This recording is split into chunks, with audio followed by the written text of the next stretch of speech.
stadium awal ditemukan tentu bergantung dengan usia, bergantung pada keluhan. Tentu banyak pilihan yang bisa dilakukan dari pemantauan aktif, radiasi ataupun operasi operatif untuk operasi radikal prostat seperti itu. Progresivitas penyakitnya sendiri seberapa cepat dia menyebar dan penemuan kanker prostat sebelumnya itu sudah berapa yang kita tahu dari stadium 1 menjadi stadium 2 sebelumnya sudah berapa lama. Terkadang pasien kita tidak tahu, jadi sebelumnya pasien dia sebenarnya sudah stadium awal kanker prostat cuma tidak terdeteksi, sehingga pada saat ketemu di kita di dokter spesialis sudah menjadi stadium 2, stadium 3, bahkan stadium lanjut seperti itu. Menyerang pada umumnya laki-laki di atas usia 40 tahun. Ya dari usia 40, 50, 60, 70 sampai 80 tahun ke atas.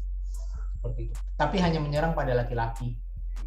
Jika di atas usia 40 tahun dan ada riwayat pada ayah pasien, orang tua pasien pernah menderita kanker prostat, baiknya untuk pemeriksaan screening bisa dilakukan dengan pemeriksaan laboratorium namanya PSA dan disertai dengan pemeriksaan colok dubur.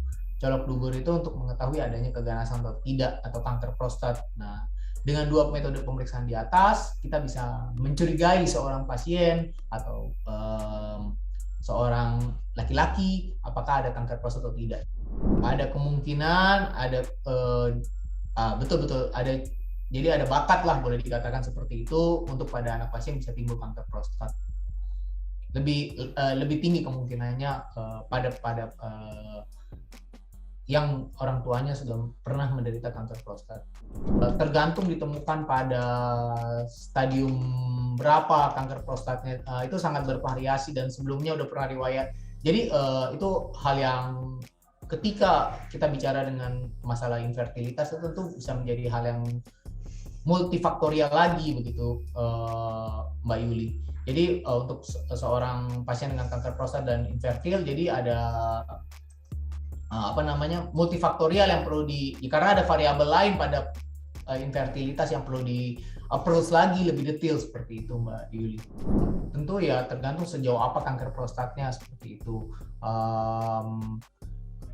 Kesulitan yang pada umumnya misalnya kesulitan buang air kecil, jika kanker prostat sudah stadium lanjut dia ada nyeri tulang seperti itu.